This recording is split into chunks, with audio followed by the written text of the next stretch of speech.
let's finish up this chapter for the lab. All right.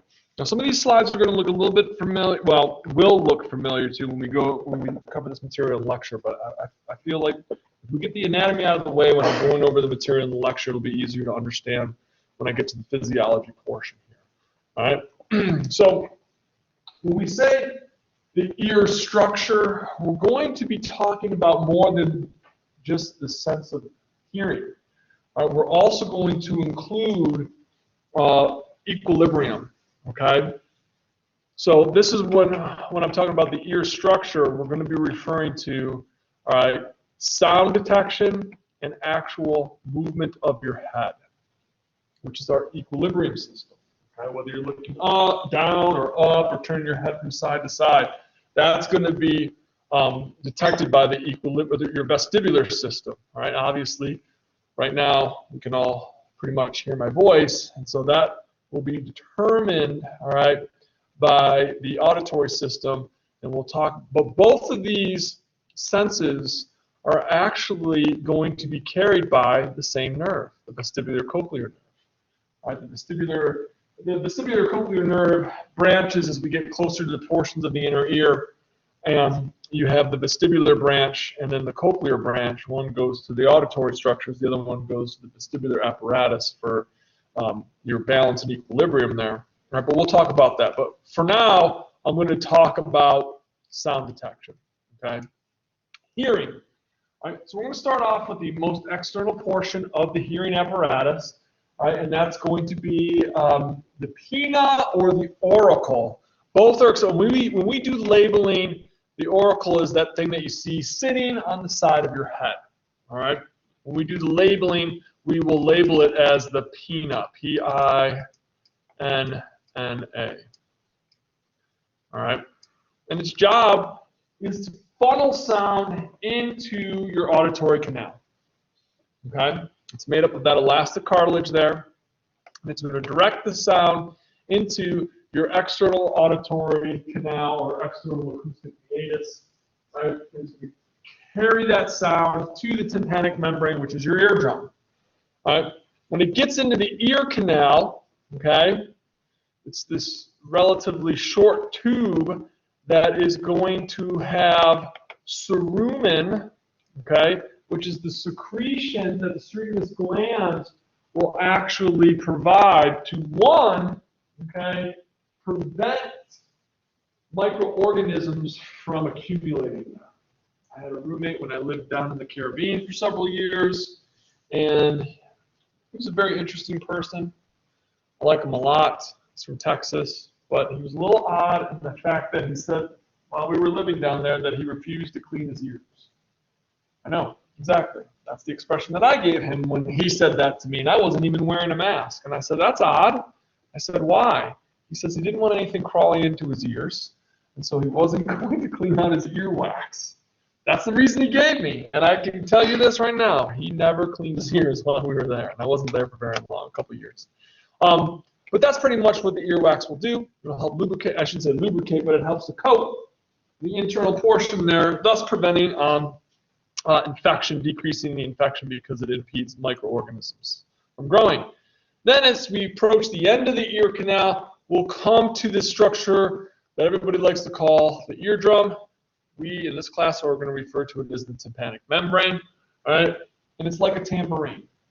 And so what will happen is the sound waves travel down the ear canal, all right? They will bounce against the tympanic membrane, and like a drum or whatever, it will cause vibrations to occur on the tympanic membrane. Okay? And this is going to start to promote, all right, our the hearing that we're process that we're going to discuss. Now, I'm not going to get into the physics or the physiology in lab. We'll hit that in lecture. Okay. So let me skip these. Here we go. So here is our the external portion, the ear. Okay. So the auricle or the pinna. Then you have your external acoustic meatus, all right, the ear canal right here, and at the very end is our tympanic membrane. So the sound waves will enter in the ear, and they travel in a wave-like pattern, all right, and they'll beat against, all right, the tympanic membrane and cause it to vibrate. Well, on the other side of the tympanic membrane, we have these three bones. Okay, those are what we call the auditory ossicles. Those are the three smallest bones in your body. And on the other side of the tympanic membrane is our middle ear. All right, so let's jump, and then on the other side of the middle ear, we actually will have the inner ear. All right, and so today, well, we'll do both, but this is the hearing apparatus. This is your equilibrium or vestibular apparatus over here. All right. So, in the middle ear, okay, the space there we call the tympanic cavity. Keep in mind it is air-filled, and that's important to understand because when we get into the physics of sound, if you have taken a physics class or know any of the properties of sound and how it travels, sound travels, all right, best through a solid, and it travels poorest through air, okay? And so there's three mediums of solids, of matter, right? Air, all right, gas, all right, gas, liquid, solid. So sound waves travel best through a solid, poorest through air or gas. And then liquid, it travels okay. Well, in space, it's a vacuum, okay? So there's no air there, so sound doesn't travel at all. So when you watch those science fiction movies and there's a space battle, all right, and you hear explosions, it doesn't work like that. There's no sound in space. If you've ever seen the movie 2001: A Space Odyssey, the director, when he shot all the scenes that were meant to be in space, there's no sound. And there's about 10-minute scenes in this movie which there's no sound. All right, but it's realistic. Okay, so in the tympanic cavity, this is where we'll see a couple structures. Okay, so let me just jump back to our picture here. Okay, so you have an air-filled cavity here. All right, and then on the other side, there's a bony wall here, and on the other side of this bony wall, we'll have the inner ear. But you have this tube here. All right, known as the auditory tube. We'll describe it in lab, all right, when we do the labeling as the pharyngeotympanic tube or the tympanopharyngeal tube. There's a couple different names, eustachian tube. All right, but this tube travels to the nasopharynx. All right, the pharynx is this funnel-like structure that sits, it's part of your throat. All right, you have the nasopharynx, the oral pharynx, and then the laryngeal pharynx. All right, and this will drain down into the nasal pharynx. Now, if you notice here, the nasal pharynx is pretty vertical, but in babies, all right, it's more horizontal. Okay, and so that is one of the theories as to the reason why babies are more apt to get ear infections, because you can have bacteria in your throat, and that bacteria can make its way up, all right, the auditory tube into the tympanic cavity here, okay? It's harder to do that if it has to climb uphill. But if the auditory tube is more horizontal, like it is in infants, it's easier to move along that. That's one of the theories as to why kids get that. Okay.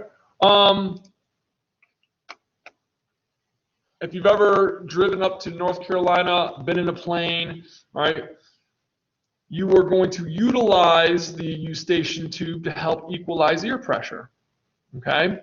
So it will help, all right, because it will help to equalize if you ever, I've done it on the plane before where I'll plug my nose and then just kind of blow out and try to get my ears to pop, all right? This eustachian tube helps with that, all right? Helps to regulate the pressure on both sides. In the tympanic cavity, we have our three bones.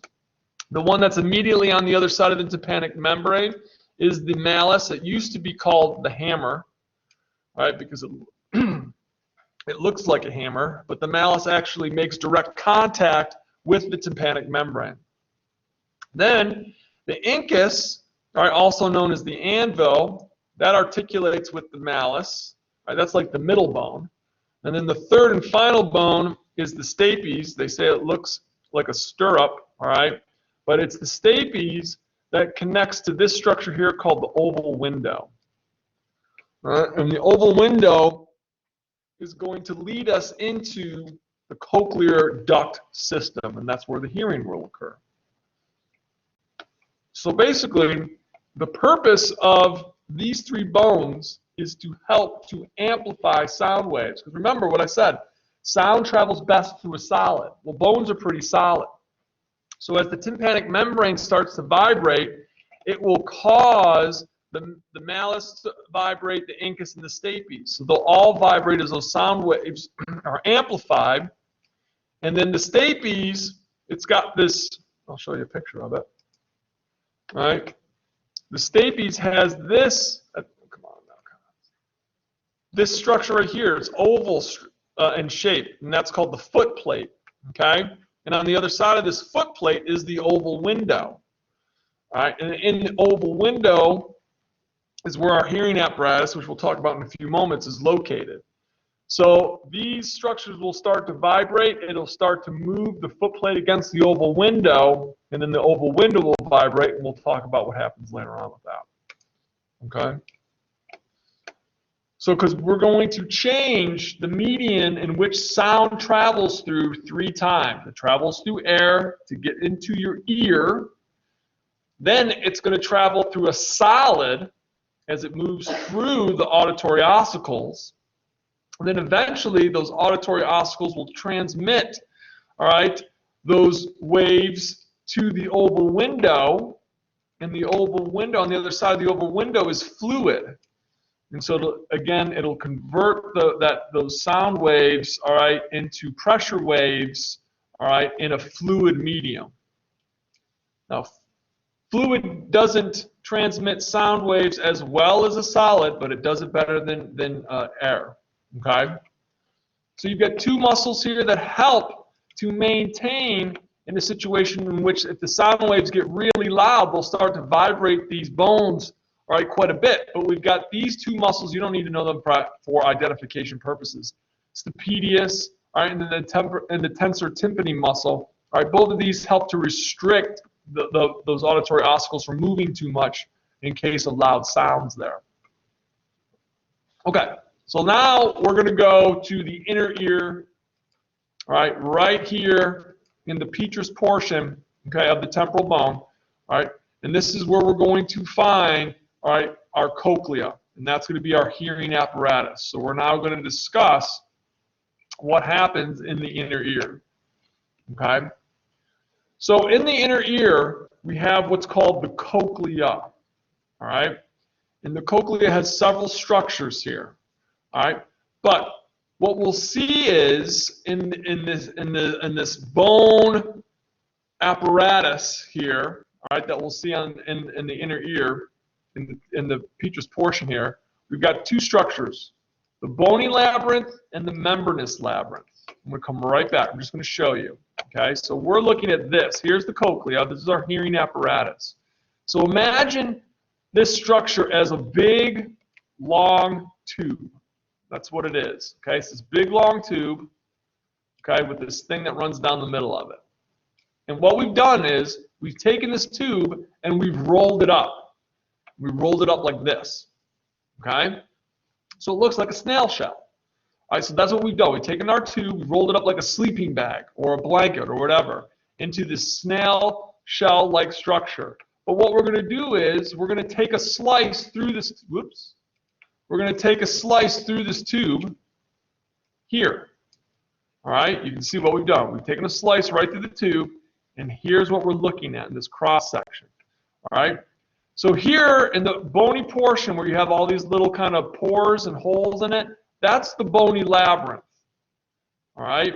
And then internal to that, all right, you have these structures here. That's the membranous labyrinth, all right? That's what I'm referring to when I'm discussing the bony labyrinth and the membranous labyrinth. And this is, okay? So think of the bony labyrinth, all right, as these maze-like structure that has all these little pores and holes in it, and in those holes, we have a fluid called perilymph. Okay, and perilymph is similar to the fluid makeup of interstitial fluid. All right, that's the tissue outside of cells, in between the cells. Okay, so that's what we're going to find in the bony labyrinth. In the membranous labyrinth, all right, we're going to have some fluid in there also. We call that endolymph. That's going to be similar to the fluid on the inside of the cell. So it's going to be similar to intracellular fluid, which means it's got a lot of potassium in it. It's going to be important when we talk about the physiology of hearing. Okay? So in the membranous labyrinth, that's where you're going to find the receptors for hearing when we're talking about the cochlea, and then when we're talking about our equilibrium system, all right, in the semicircular canals, all right, then we'll find the receptors for equilibrium in the other structure that we'll talk about later on. Okay? So keep in mind those two structures. So when we talk about the regions here of our inner ear, the first one, the cochlea, has to do with hearing. These other two, vestibule and the semicircular canals, all right, they have to do with equilibrium. So we're going to start talking about the cochlea today. All right. So inside the cochlea, remember I said it's this big long tube, all right, that we've rolled up. All right. That's where we're going to find the cochlear duct. All right. That's going to be inside that big long tube. All right. And then when we get to the vestibular system, we've got the vestibule and the semicircular canals. I'll show you those quickly. I'll come right back to this slide. All right, here are the semicircular canals. There are these ring-like structures. And then here at the base of all of those semicircular canals, you have this structure called the vestibule. It's like these two sacs sitting on top of one another. Let's see if I got a good picture without it dissecting through. No, I don't have a good one. Oh yeah, I do. Kind of. You can't really tell very well, but the vestibule is located right here.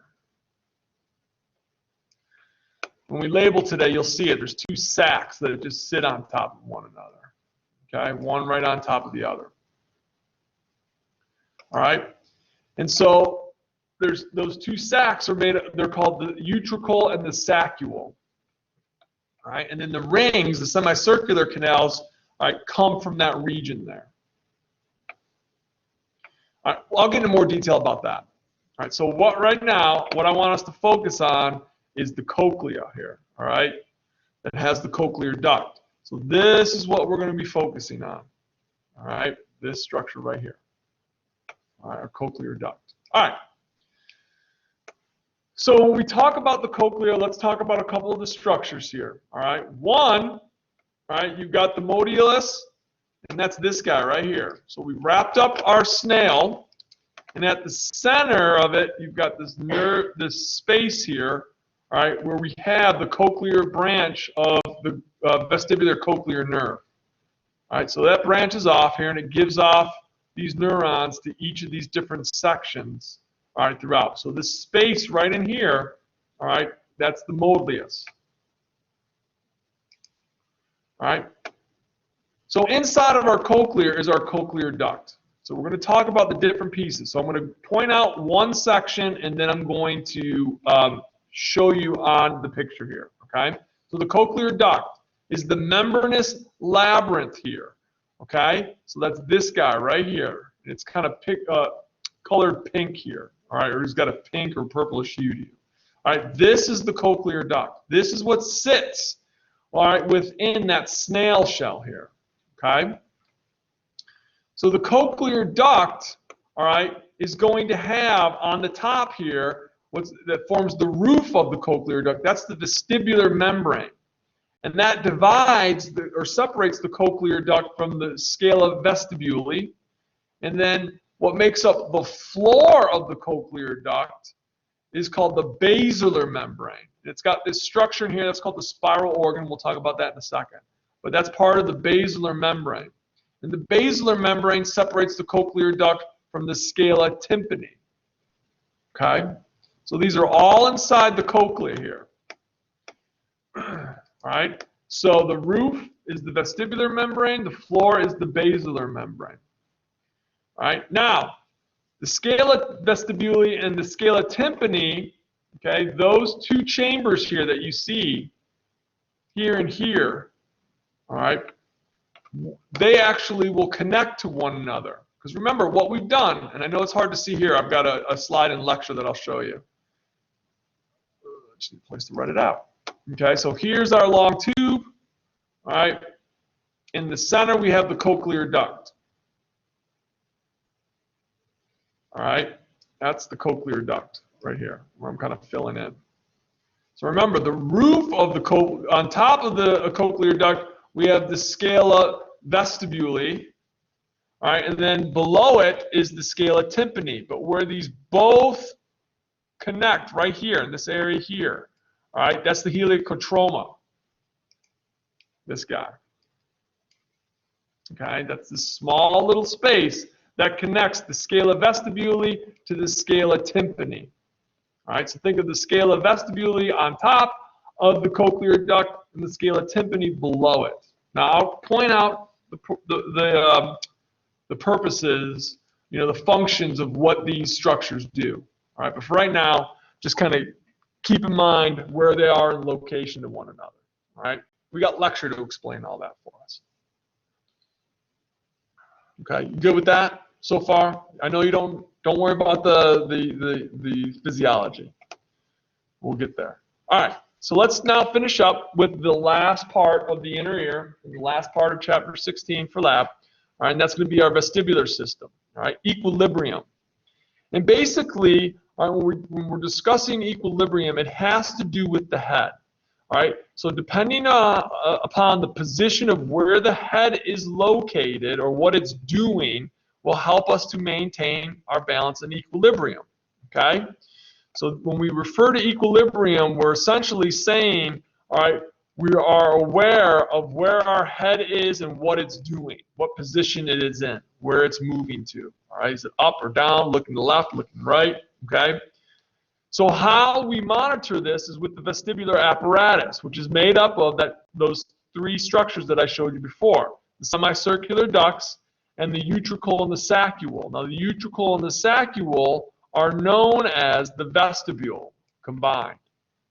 Okay? All right. So it's from this vestibular apparatus that helps us and allows us to maintain our balance, so we're not tipping over, all right? Especially when you're moving your head into different positions. All right, if I hear an airplane flying overhead and I look up, all right, this vestibular apparatus allows me to maintain my balance so I don't tip over, I don't fall over, even though my head is moving in different positions. And we'll talk about all that. Okay, so the vestibule, which is our utricle and saccule, is going to help detect static equilibrium, which is when you're just not moving. When your head is looking straight ahead, that's static equilibrium.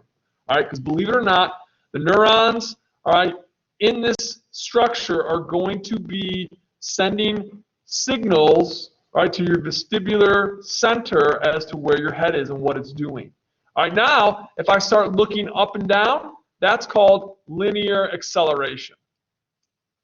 And then if I turn my head from side to side, that's angular acceleration. That's monitored by those semicircular ducts, right? Those rings there. Okay? So, when we're talking about static equilibrium and linear acceleration, looking up and down, all right, the receptor that is going to monitor this is called the macula. All right? It's located in the vestibule, all right, which is the utricle and saccule. All right? So in this, and it's really kind of a cool structure that we're going to be looking at. All right? So basically, we got a layer of what we call hair cells. All right? And so there are these cells that have, I'll show you. All right? It's these layer of cells, all right, that have all these little hairs sticking up. Let me zoom in. It's actually a little bit easier here. All right? So you can see, here's the hair cell. And then out of these hair cells, all right, we have all these little cilia. Now, in this case, the cilia vary in their length. So at one end, they're very short. And then as we move from one end to the other, they gradually increase in size. Right? At the very opposite end, the last cilia has its structure on the tip top, looks like a little balloon. That's called the Chinocylon. Okay? So think of that as the reference point, and I'll explain to you how that works. Okay? So all this cilia here sits in this layer of goo. All right? It's gelatinous.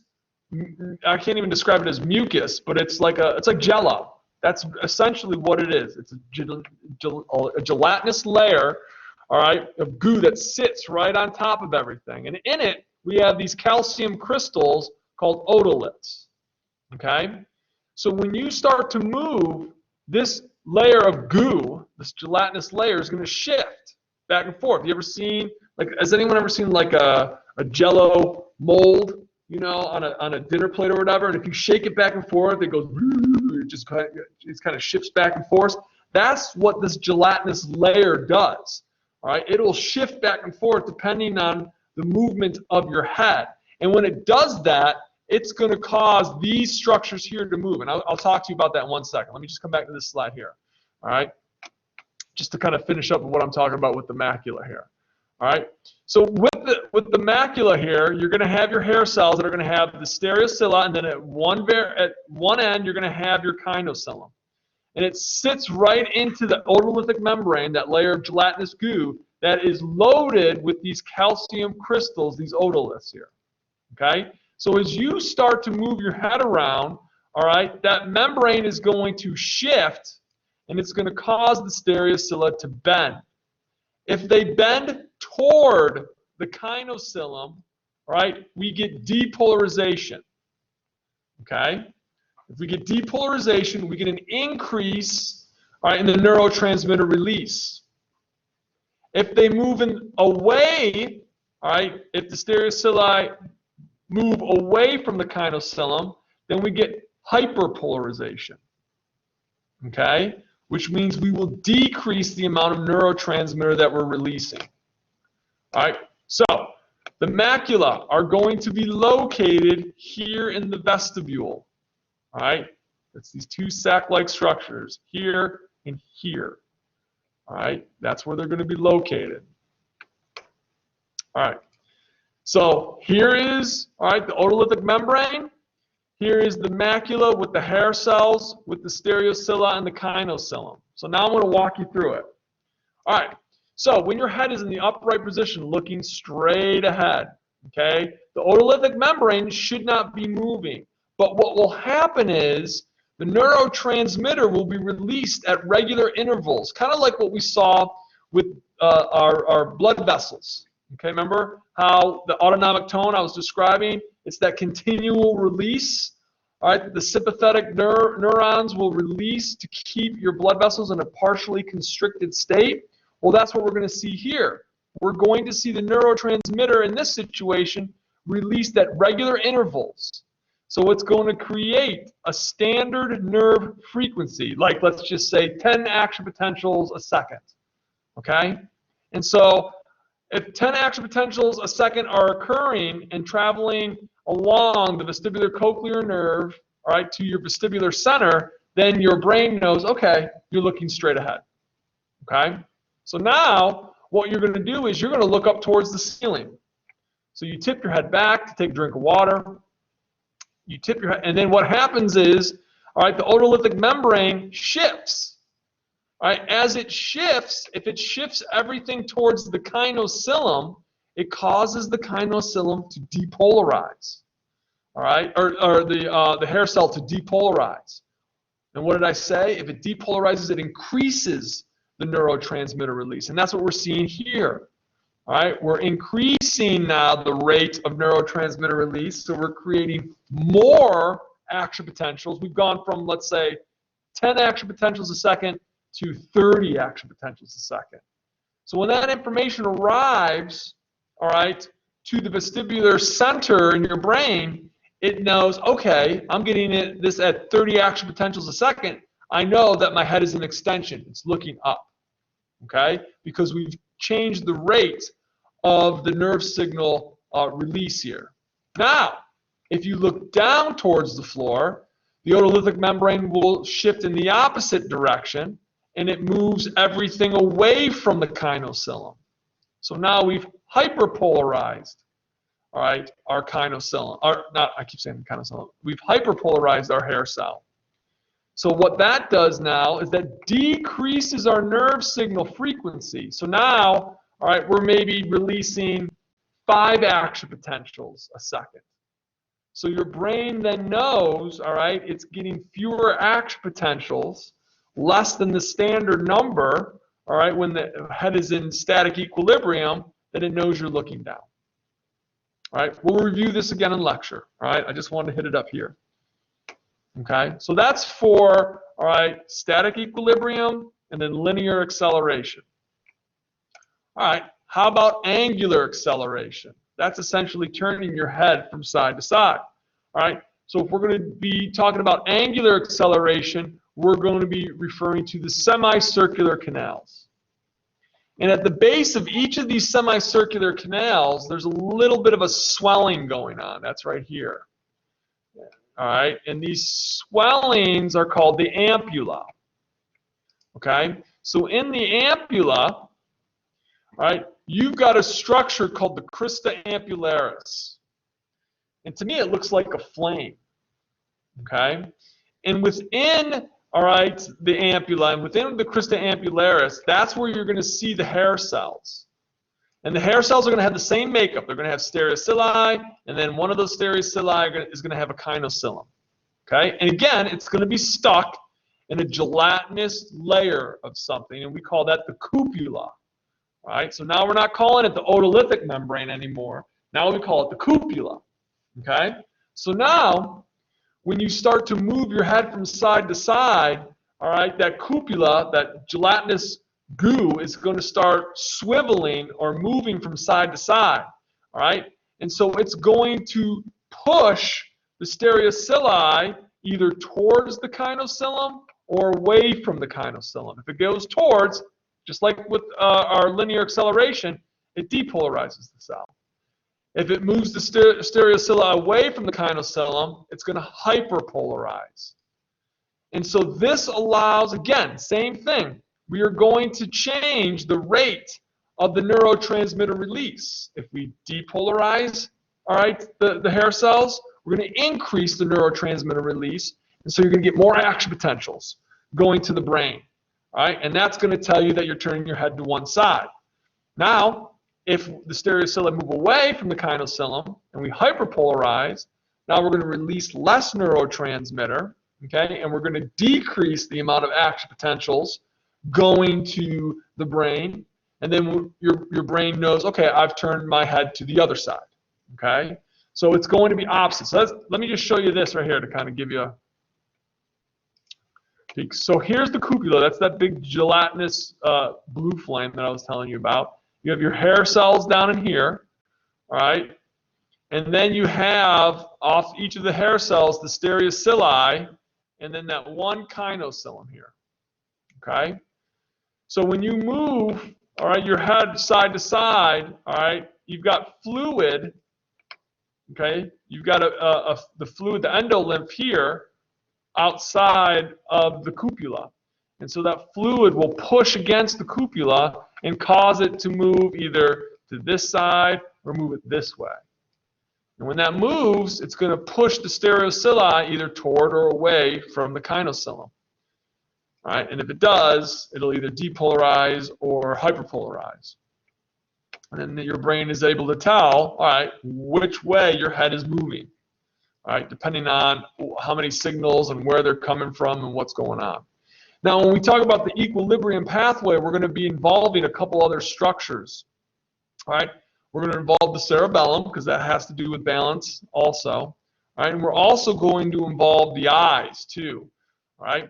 So when we talk about, again, I'll talk more about this later on, but all that information that happens in our vestibular apparatus, it's going to travel along the vestibular branch of cranial nerve number 8, right? And then those neurons are going to head to either the vestibular nuclei in the brainstem there, or to the cerebellum. Okay, if it goes to the vestibular nuclei, all right, it's going to help with eye movements.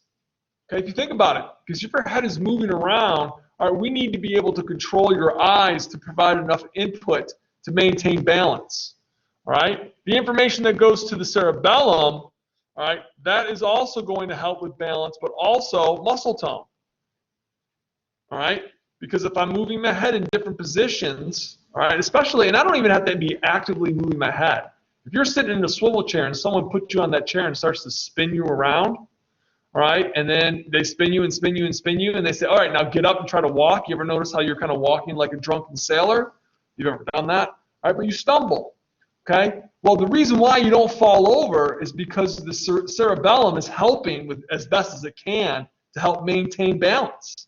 It's contracting certain muscles so you don't fall over and relaxing other muscles, all right? So it's going to help with that, okay? Both of these structures, the vestibular nuclei and the cerebellum, are going to send information to the thalamus. Believe it or not, you're still not consciously aware of anything that's going on right now, all right? The only way that you'll be consciously aware of whatever's happening will be when that information leaves the thalamus and arrives at the cerebral cortex. Once that happens, then you are consciously aware of what's going on with your body, that your head is actually looking up or looking down or going from side to side. All right? We'll go over this in lecture a little bit more in detail, but you can see here's the vestibular apparatus. All right, this is the vestibular cochlear. This is the vestibular branch of the vestibular cochlear nerve. All right, cranial nerve 8. It travels here towards the brainstem. Okay, some neurons will go here to the superior, to the medulla oblongata. Some will go here to the cerebellum. Okay, and then from there, the cerebellum will send input down to skeletal muscles to help maintain balance. All right, muscle tone. All right, from here, all right, you can get nerve fibers leaving the cerebellum, also leaving the medulla and traveling up to the thalamus and then up to the cerebral cortex to help give us conscious awareness as to what's going on. But also, don't forget, all right, from the vestibular center or nuclei here in the brainstem, we are going to send output here to cranial nerves 3, 4, and 6. Those, remember what I said when we went over the eye, those are the 3 cranial nerves that control the extrinsic muscles of the eye. Cranial nerve 3 is ocular motor, cranial nerve 4 is trochlea, cranial nerve 6 is abducens. And those will innervate the superior lateral medial, inferior rectus, and the superior and inferior oblique muscles, right, to help with reflexive eye movements, to help maintain that balance. You ever notice you have better balance when your eyes are open? At least I do. All right.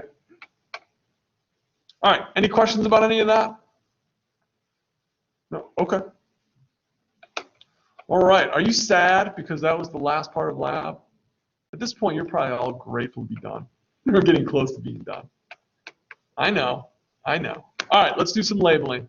This is it. This is the last of the labeling. And by the way, last night I sent out the last of the Quizlet slides too.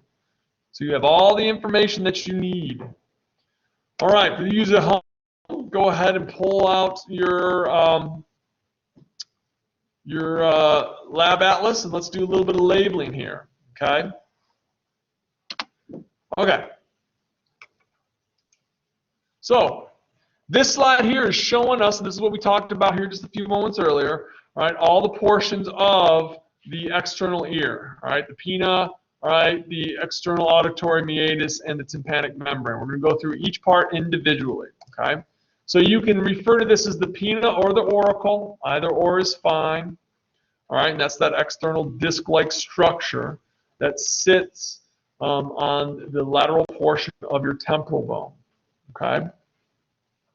Its job is to collect and funnel sound waves into the ear canal, okay? All right. The next structure here, there's a couple different names for it. You can call it the external acoustic canal, or you can call it the external auditory meatus. All right, either or is fine. I know that's really weird how I put that up there. External auditory meatus or the external acoustic canal. Either or is fine.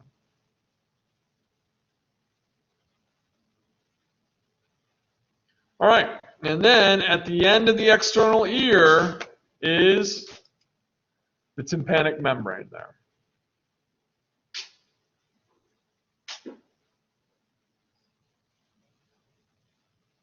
Okay, so that's the external ear. The middle ear, okay, is going to be made up of the eustachian tube and the auditory ossicles and a muscle, okay? So let's start off with the first structure here. There's the eustachian tube or the pharyngeotympanic duct. I think the pharyngeotympanic duct is much easier to write on a test than eustachian tube, right? This is a joke. Kidding. All right. My humor is lost on you people. I give up. Okay. So this is going to be that structure that connects the middle ear to the nasopharynx. Okay. All right. So our three bones here.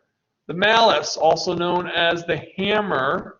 All right. That's the auditory ossicle that directly articulates with the tympanic membrane.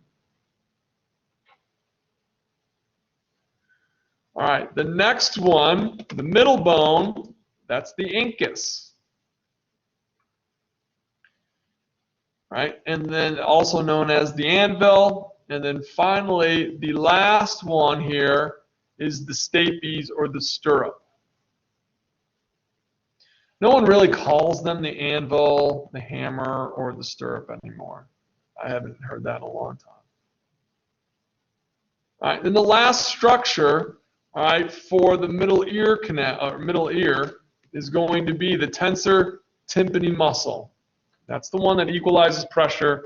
That's the one that you use to pop your ears so you can have some relief when you're changing altitudes.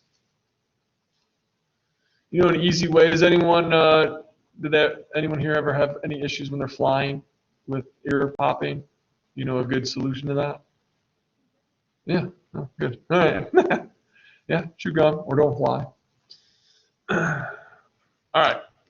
And then now our inner ear, okay? And it's made up of these structures here, the cochlea, the vestibule, and the semicircular canals, okay? So here's one angle to show it to you from. Here you can see it again, all right? Here's another angle. Inner ear, labyrinth, the cochlea. Here's the cochlea. I'll show you each one individually here. There you go. There's the cochlea. That's the snail shell. Again, all right, all we did is we took this long tube, all right, and we rolled it up. And at the center of our long tube is the cochlear duct. Okay, and these are both, all of these are fluid-filled tubes. All right, here in the outer portions, that's filled with perilymph. All right, on the inner portion we have, and here in the cochlear duct, that's filled with endolymph. All right, so let's talk about the cochlea from this side here. All right, you can actually see where the cochlear branch of the vestibular cochlear nerve enters into the cochlea.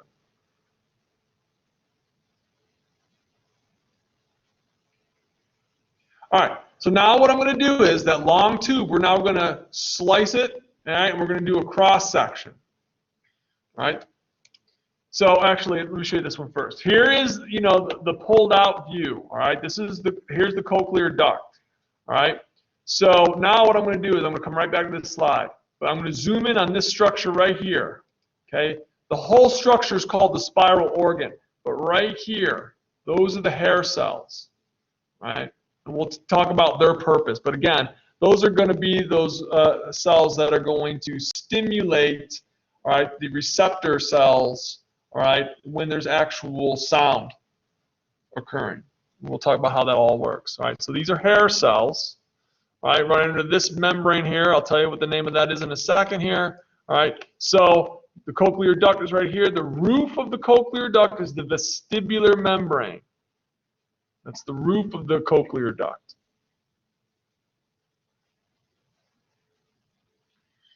All right. What makes up part of the floor of the cochlear duct, all right, is the basilar membrane, but you've got the spiral organ, also known as the organ of Corti. That's this whole structure here. This is where the music is made. That's where we start to generate the action potentials for, we transition to transducer.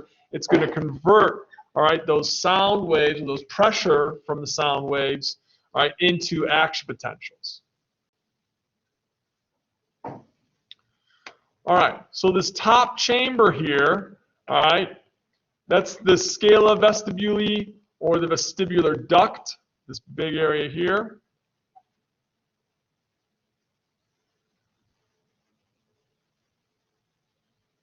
All right, and then below it, this big area here, that's the tympanic duct, also known as the scala tympani.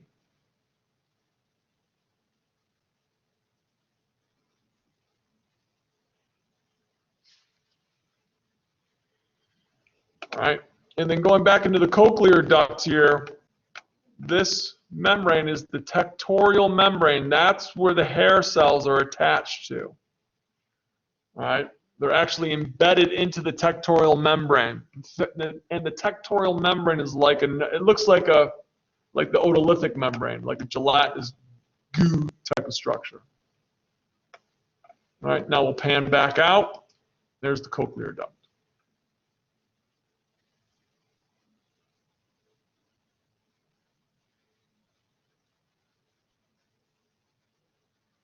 Okay, so the floor of our cochlear duct is the basilar membrane.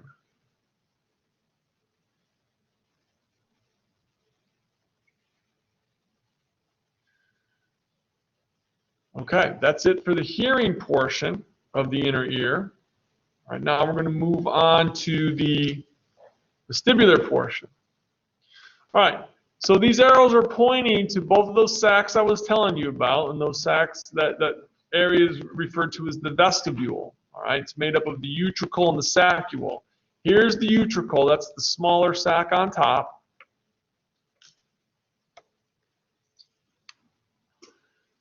Okay, and then right below it, that's going to be the saccule.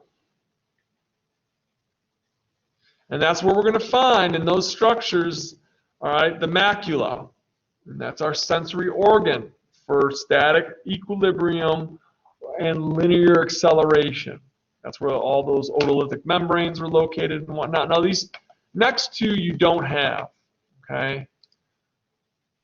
But remember what I was telling you, the foot plate of the stapes, okay? And just to kind of give you here's our cochlear structure all laid out, okay? And your scala vestibule is up here, all right? And then your scala tympani is down here. Well, there's actually a membrane here, all right? And that membrane is the oval window. Remember that foot plates of the stapes sat against that oval window. And so when this stape starts to vibrate back and forth, it'll create these pressure waves. All right, it'll bang against the oval window, it'll create these pressure waves that will travel, all right, through the scala vestibule. Okay, and eventually they'll irritate, all right, depending on what the frequency of those pressure waves are, it'll irritate the cochlear duct. All right, now what will happen sometimes is they'll just go over here and irritate this area here. Once they pass through, those pressure waves will continue on and go through here, all right, and they eventually die out. And sometimes if they don't, they beat against this structure, the round window. Okay, so this is like the entrance. Okay, the oval window is like the entrance for those sound waves to enter into the cochlear duct, and the round window is like the exits. Okay, if there's actually any pressure wave still existent. All right, so let's go back to the vestibular apparatus here. All right, so here's your semicircular canals. All right, so all of these, let me show you, there's specific ones here. The upright one here, that's the anterior semicircular canals right here.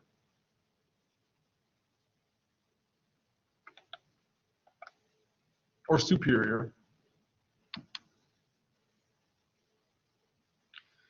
All right. Then you've got your posterior semicircular canals right back here.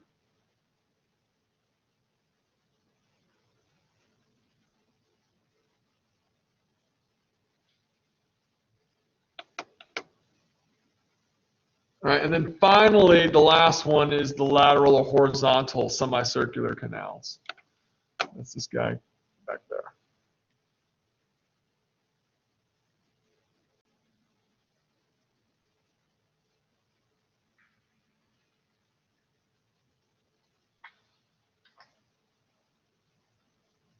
And then at the base of all these semicircular canals, you can see there's like a bulging here.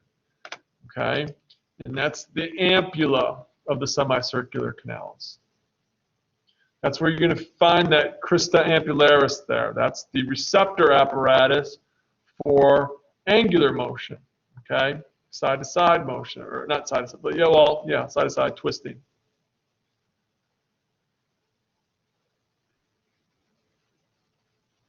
All right. So you can see this kind of white ivory coloration here on the outside of everything we've been talking about. That is the bony labyrinth. Easy to remember because it almost looks like the color of bone. All right, so just deep to the bony labyrinth, right, on the inside, all right, we will see the membranous labyrinth. And on our model here, it's colored gray. All right.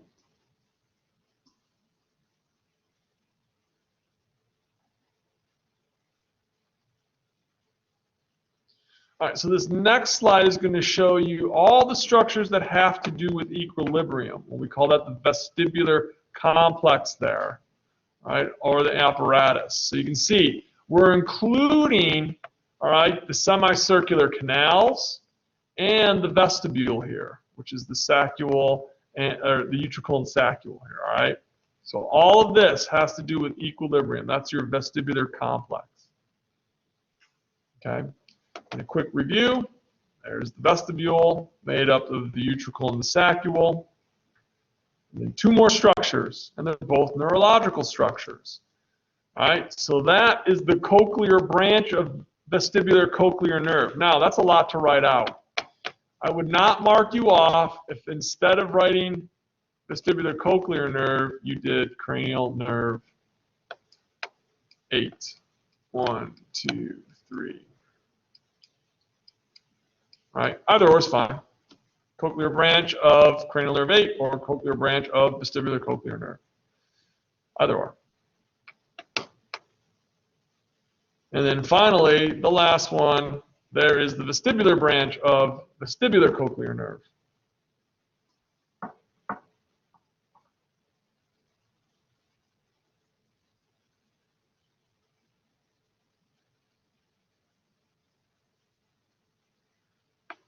All right, that is it.